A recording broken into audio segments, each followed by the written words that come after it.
ओम शांति। 13/2/2023 की मुरली है। मुख्य रूप से बाबा ने कहा, आंखों को क्रिमिनल से सिविल बनानी है और मीठा भी बनना है। फिर कहा, बाबा परम धाम से आता है, कण कण में, कच्छ मच्छ में, घट घट में विराजमान नहीं रहता। आगे कहा, अब बेहद का सन्यासी बनना है, कर्म करते भी कर्मयोगी बन करते रहना है। अब सुनते हैं महावाक्यों को विस्तार से। बाबा कहते, मीठे बच्चे, यह गॉड फादरली वर्ल्ड यूनिवर्सिटी है, मनुष्य से देवता, नर से नारायण बनने की। जब यह निश्चय पक्का हो तब तुम यह पढ़ाई पढ़ सके। प्रश्न, मनुष्य से देवता बनने के लिए तुम बच्चे इस समय कौन सी मेहनत करते हो? उत्तर है, आंखों को क्रिमिनल से सिविल बनाने की, साथ साथ मीठा बनने की। सतयुग में तो है ही सबकी आंखें सिविल, वहाँ यह मेहनत नहीं करनी होती। यहाँ पतित शरीर, पतित दुनिया में तुम बच्चे आत्मा भाई भाई हो, यह निश्चय कर आंखों को सिविल बनाने का पुरुषार्थ कर रहे हो। प्रश्न है, भक्तों की किस एक बात से सर्वव्यापी की बात गलत हो जाती है? उत्तर, कहते हैं, हे बाबा, जब आप आएंगे तो हम आप पर वारी जाएंगे। तो आना सिद्ध करता है वो यहाँ नहीं है। ओम शांति। बाप रूहानी बच्चों से पूछते हैं कि अपने आत्मा के स्वधर्म में बैठे हो, यह तो जानते हो कि एक ही बेहद का बाप है, जिसको सुप्रीम रूह या परम आत्मा कहते हैं। परमात्मा है भी जरूर, परम पिता है ना। परम पिता माना परमात्मा। यह बातें तुम बच्चे ही समझ सकते हो। 5000 वर्ष पहले भी यह ज्ञान तुम सब ने ही सुना था। तुम जानते हो, आत्मा बहुत छोटी सूक्ष्म है, उनको इन आंखों से देखा नहीं जाता है। ऐसा कोई मनुष्य नहीं होगा जिसने आत्मा को देखा होगा। हाँ, देखने में आ सकती है, परंतु दिव्य दृष्टि से, और वो भी ड्रामा के प्लान अनुसार। भक्ति मार्ग में भी इन आंखों से कोई साक्षात्कार नहीं होता। दिव्य दृष्टि मिलती है, जिससे चैतन्य में देखते हैं। दिव्य दृष्टि अर्थात चैतन्य में देखना। आत्मा को ज्ञान के चक्षु मिलते हैं। बाप ने समझाया है, बहुत भक्ति करते हैं, जिसको नौंधा भक्ति कहते हैं। जैसे मीरा को साक्षात्कार हुआ तो डांस करती थी। वैकुंठ तो उस समय नहीं था ना। मीरा को 500-600 वर्ष हुआ होगा। जो पास्ट हो गया है वो दिव्य दृष्टि से देखा जाता है। हनुमान, गणेश आदि के चित्रों की बहुत भक्ति करते करते उसमें जैसे लय हो जाता है। भल दीदार होगा, परंतु उससे कोई मुक्ति नहीं मिल सकती। मुक्ति, जीवन मुक्ति का रास्ता बिल्कुल न्यारा है। भारत में भक्ति मार्ग में ढेर मंदिर होते हैं, वहाँ शिवलिंग भी रखते हैं।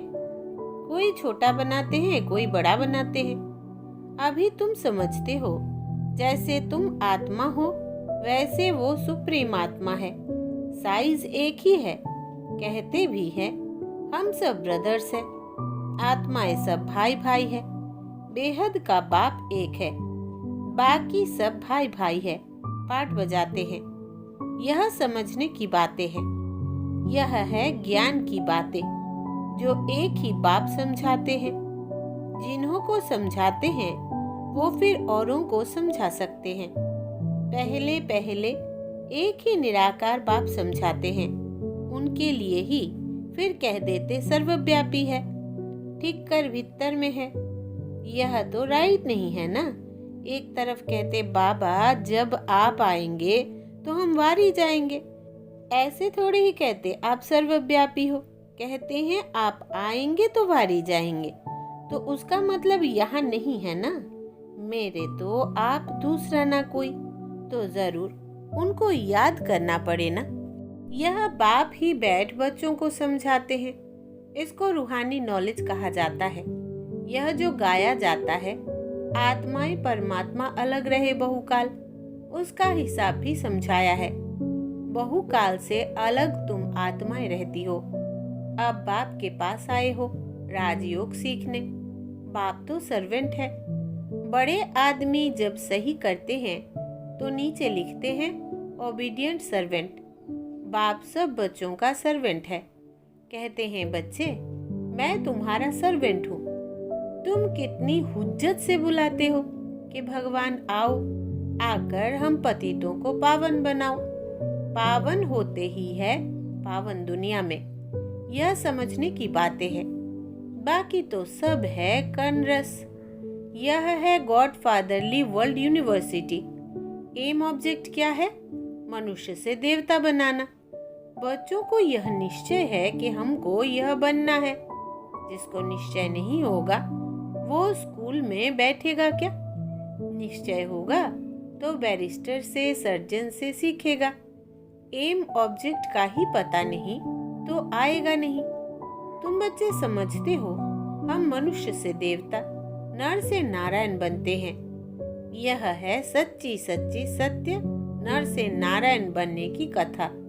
कथा क्यों कहा जाता है? क्योंकि 5000 वर्ष पहले भी यह नॉलेज सीखी थी, तो पास्ट को कथा कह देते हैं। यह है सच्ची सच्ची शिक्षा नर से नारायण बनने की।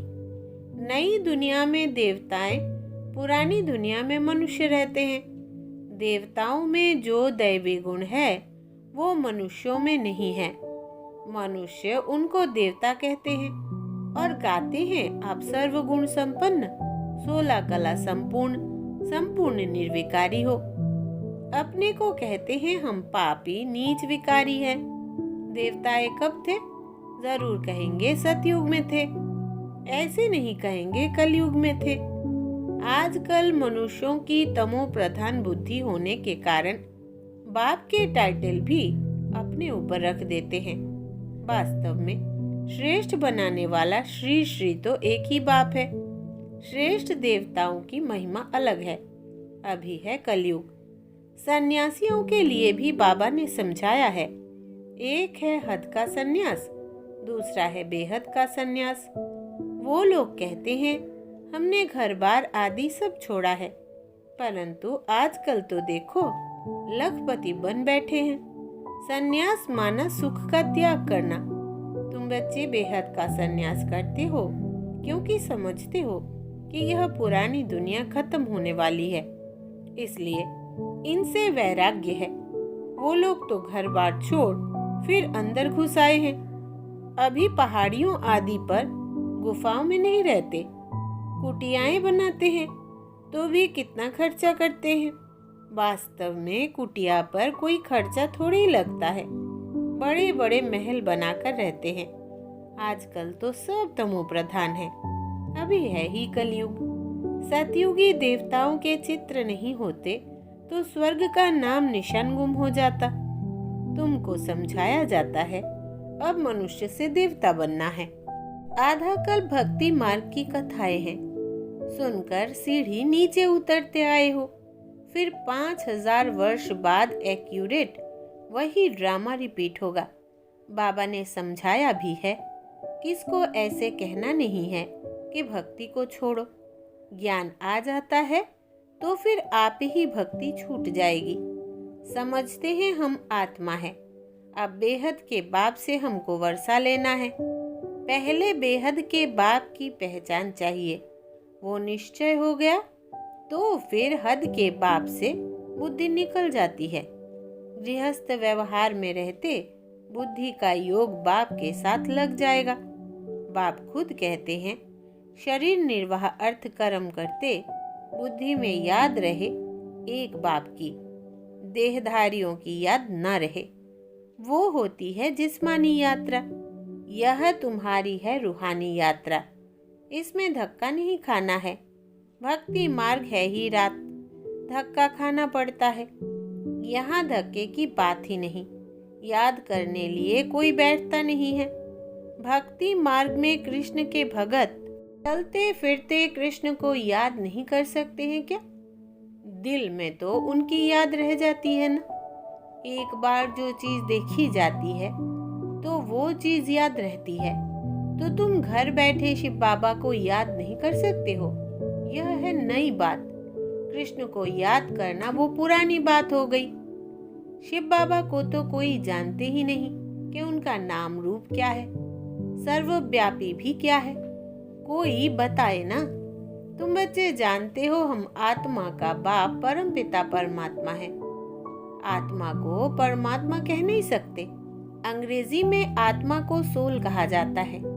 एक भी मनुष्य नहीं जो पारलौकिक बाप को जानता है।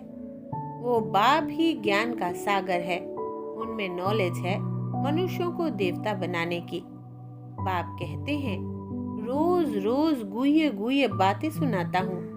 मुख्य बात है याद की, याद ही भूल जाती है। बाबा रोज कहते हैं, अपने को आत्मा समझ बाप को याद करो। मैं आत्मा बिंदु हूँ। कहते भी हैं, चमकता है अजब सितारा। आत्मा शरीर से निकलती है तो इन आंखों से देखने में नहीं आती है। कहा जाता है आत्मा निकल गई, जाकर दूसरे शरीर में प्रवेश किया। तुम जानते हो हम आत्मा कैसे पुनर्जन्म लेते अभी अपवित्र बनी है। पहले तुम आत्मा पवित्र थी, तुम्हारा गृहस्थ धर्म पवित्र था। अब दोनों ही अपवित्र बने हैं। जब दोनों पवित्र है तो उन्हों की पूजा करते हैं। आप पवित्र हो, हम अपवित्र है। वो दोनों पवित्र, यहाँ दोनों अपवित्र।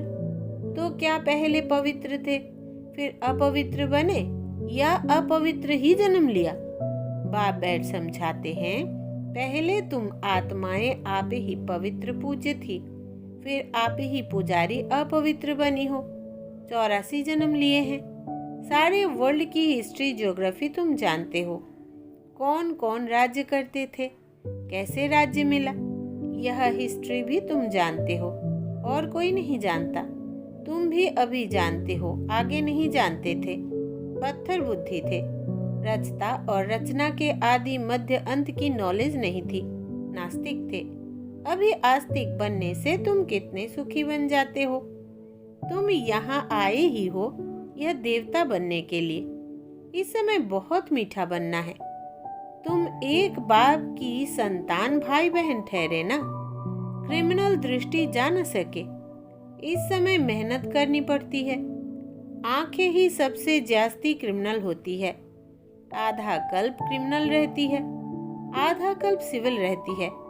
सतयुग में देवताओं की आंखें सिविल रहती है, यहाँ क्रिमिनल रहती है। इस पर सूरदास की कथा बैठ सुनाते हैं।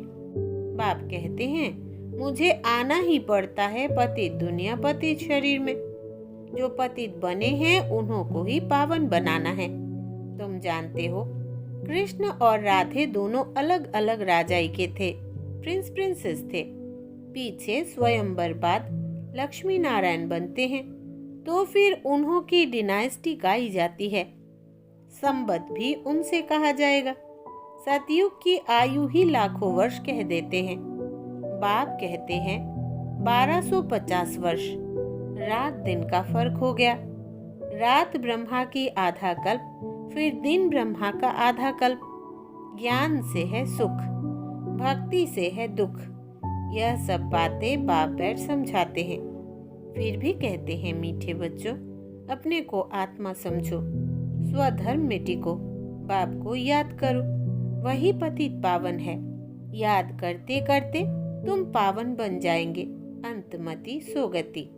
बाप स्वर्ग का रचयिता है ना, तो याद दिलाते हैं तुम स्वर्ग के मालिक थे, अभी पतित हो, इसलिए वहां जाने लायक नहीं हो, इसलिए पावन बनो।